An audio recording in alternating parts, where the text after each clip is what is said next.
Angry Christians. Are you angry and Christian? Is that even a thing?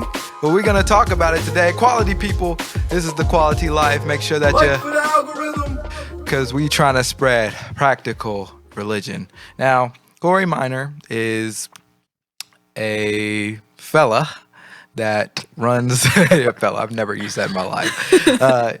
He's a guy who runs a Smart Christian YouTube channel. Some people despise him. Some people love him. Some people are in between. I think he has a good heart, and I think he puts out some good content. I thought he was pretty solid. Yeah, I think he's pretty solid. He tries to look at the Greek and be true to what the Greek is saying. And so he put out a video, I think last week or the week before, basically saying like, hey, why Christians don't need to be angry, even if you have a right to be angry, even if it's righteous anger, there's a way in which we should do that. And I want to kind of analyze the first couple minutes of this clip because I think it can add tremendous value. So without further ado, let's get into it. Hey, Smart Christians, I want to talk to you about something that I think we all need to, from time to time, check ourselves on. Have you ever noticed the angry Christian? And I mean the Christian who may in their mind, may in their heart, may think that what they're doing is correct, and maybe they are, but maybe their approach is not the correct way. In today's culture, especially on YouTube, Facebook, Instagram, Twitter, you name it, it's easy to be upset with people who may push out bad doctrine because you're getting inundated all the time with people with foolish things that are happening. And so you might want to, because you're angry, and it might even be a righteous anger, a righteous indignation, you may want to lash out and push back. Yeah, so I think that's a really good point because we are so quick to, just do what Peter did and draw our sword at somebody who disagrees with us because we think we have it all figured out doctrinally when it comes to scripture or just being right in general. And social media doesn't help because you can hide behind a keyboard essentially. Even avatar. Even if you have your picture as an avatar, you can still hide behind the fact that you're not face to face with that person. And so a good rule of thumb is you should always respond in a way that you would if you were face to face with that person. Now, if you would still be aggressive and mean in that manner, then you still got more issues than just being mean or being nice. Like you need your heart to be transformed, and we should pray for them. But there's also a way to respond, and Corey Minor gets into that. But the way we do it matters also. Not that we do it. Sometimes it matters that we do it. Sometimes we ought not do it. But there's really never a bad time to defend the gospel. Now, there's always, though, there can be a bad way to defend the gospel. That's great. And he's about to get into Ephesians 4:25, but that is an excellent point because there's never a bad time to, preach the gospel, to show people the way, but there absolutely is a bad way of doing it, especially if you are, doing it in an aggressive way, going out and saying, hey, you're no good, you're going to go to hell, you're a sinner, even though you say we're all sinners. It's like, that's kind of interesting. And that's where, people who aren't believers, that's why they think a lot of Christians just are, they don't like a lot of Christians because they're like, oh, you say everybody's a sinner and then you're going to call me a sinner for going to hell, but you're somehow going to heaven even though we're all sinners. And it's like, yeah, it's because that's the only way you preach the gospel. Like you're not preaching a message of hope. You're not preaching how Jesus can transform your life. It's like, yeah, we are all sinners. Yeah, we need to recognize that. But you have to give people hope, and the hope is in the way of Jesus. Paul says in Ephesians 4:25, he says, therefore, laying aside falsehood, speak truth, each one of you with his neighbors, for we are members of one another. So therefore, it's okay to let someone know, hey, what you're doing, what you're saying is incorrect, at least as far as I believe. Now, it could be, though, that what you're saying, what you believe, you're the one in error and not the other person. Yeah, and notice he said, as far as what I believe, and because we're all trying to sharpen ourselves to become more like the Word, more like Jesus, and more like Christ. And we aren't there yet. None of us are there yet. And so that's why we need to come together. That's the real purpose of church, is so that we can sharpen each other as iron sharpens iron. But we need to have dialogue, even when, and to, disagree on things is a good thing, because that means it's like, okay, they have an idea that I don't have, and we're looking at this thing two different ways. So how can we come out of this getting a fuller picture of, the gospel with this disagreement that we have?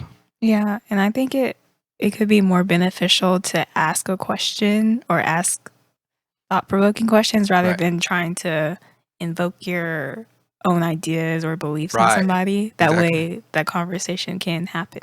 Well, yeah, it's like you need to engage in a curious way. It's like, okay, well, why do you believe that? Because if you just tell them what you believe is true, right, then you're not speaking to the reason that they believe what they believe or what you believe to be wrong. And so you can't administer the gospel to them in the correct fashion.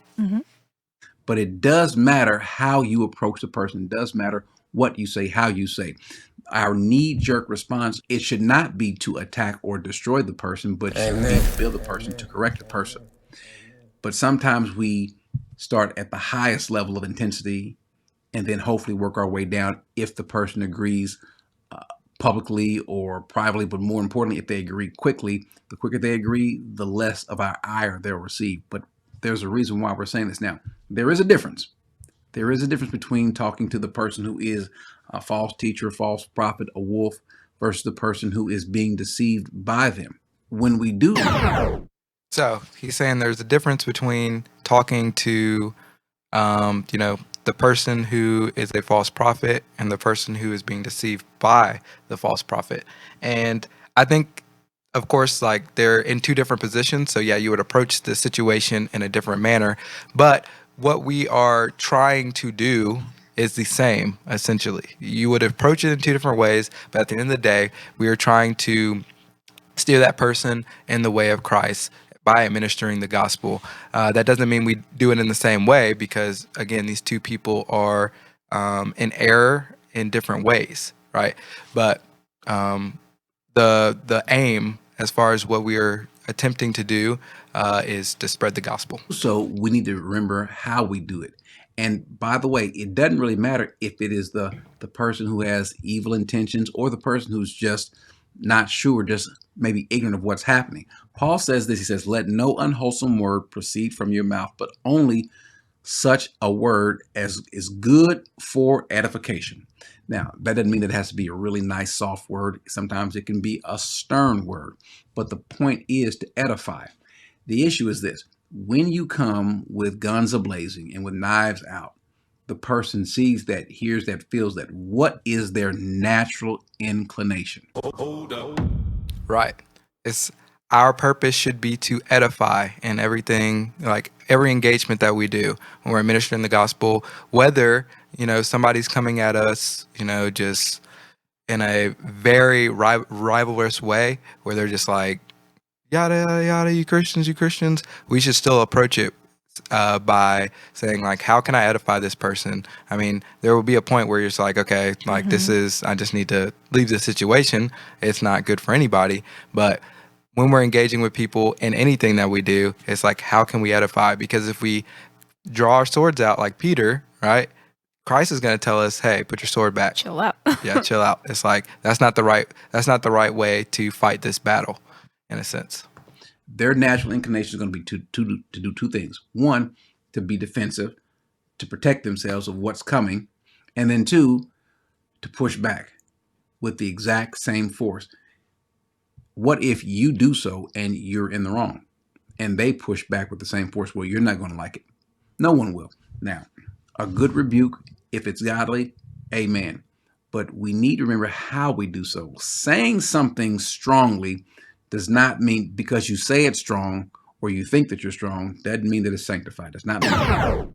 Also, it's like, yeah, you also got to be aware of, like, when preachers are saying things in confidence and you're like, oh yeah, like I like what he's saying, or you really just like how he's saying it. Yeah. And so that's why here at Quality we always say, like, hey, Your journey is your journey, and your walk with Jesus is individual. All right, it's not supposed to be a carbon copy of your favorite pastors or how your church or your church's creed. Right? It's like those things are good, and those things should be pointing towards the way of Christ, but you need to get in the book to understand it for yourself. And having a fear of the Lord, the fear of the Lord is the beginning of understanding, is that the fear of God, the reverence for God has to be above anything. Because if the reverence for your church body and your church's creed, or the reverence for whoever, whether it's a pastor, whether it's a celebrity and entertainer, if that reverence is above God, then you won't begin to understand, right? The reverence for God has to be at the top, because that is the beginning of all understanding. Mean that it is of God, set apart from God. It does not mean that. Sometimes in our anger, in our force, we think that we are really doing the right thing, and sometimes we're really not. It's hard. It's hard to know when to speak like a lamb. Sometimes we got to be a lion. It's hard to know when the right time to do this. Jesus did it perfectly. We, not so much. Remember, the fruit of the Spirit is love, joy, peace.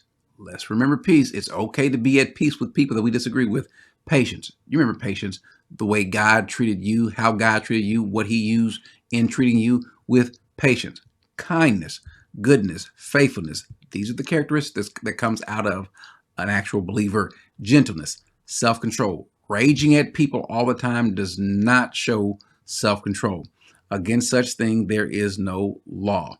So therefore, And that just reminds me of the way like the Stoics teach, right? And a lot of men today are into Stoicism because it's about uh, being mindful before you respond to situations. It's like, don't just react. It's like, think about the appropriate way to react to situation. And that's very attractive to young men because it allows them to live their life in a more disciplined manner and to not be so reactive and impulsive to their anger, their wrath, or whatever it is, or, sexual impulses, whatever the thing may be. But the Bible's telling you the same thing as well. It's not only telling you to have self-control, to have patience, but it's telling you to be loving in your manner, even when you disagree with people, right?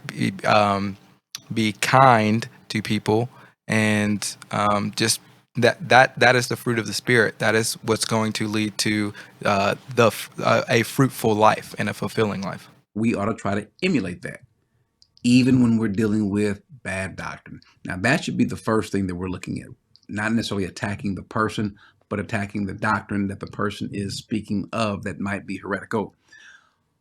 All heretical doctrine doesn't come from heretics. Heresy can come from a person who's just ignorant sometimes of the Word of God. They don't know any better. But then when we attack sometimes, and maybe I've been guilty of that, I want to make sure that people understand my heart as well.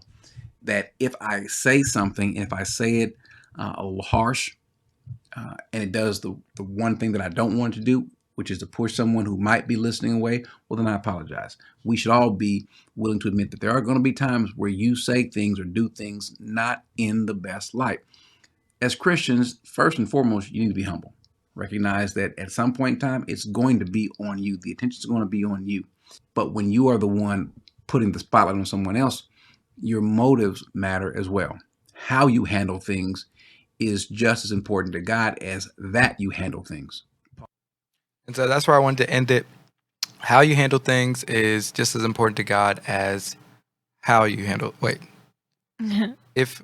I forgot what he said. But basically, or that you handle things. How you handle things is just as important that you handle things, essentially. But yeah, so we got our points here. Kenya's points first is There's a fine line between being bold and being harsh. If possible, Romans 12:18, if possible, so far as it depends on you, live peaceably with all. And I picked that one because I think if you can be peaceful with others, even in the midst of anger, that is a perfect example of grace, which, Jesus exemplified for everyone. I would agree. So, my point is smart Christians operate in love even when they completely disagree with another, because this is the commandment of Jesus. And so, my verse that I had is John 13:34 through 35. It says, "A new commandment I give to you, that you love one another, just as I have loved you. You also are to love one another. By this, all people will know that you are my disciples if you have loved me." And so if you want to know that you are Jesus' disciple, it's by the manner in which you love other people. It's not whether you go out there and you cut somebody's ear off like Peter did. It's like, yes, there might be civil discourse, but if you are operating in the Spirit, that Spirit is going to guide you, is going to give you wisdom, is going to give you discernment, and you must always remember to operate in a manner of love, because that is the commandment of Jesus, and that is how we are to be recognized as his disciples. But that's just what we think. We want to know what you think. Leave it in the comments. If you're watching the replay, make sure you check out this video next, because YouTube recommends it. And until next time, don't be the Alpha And the Omega. Like for the algorithm.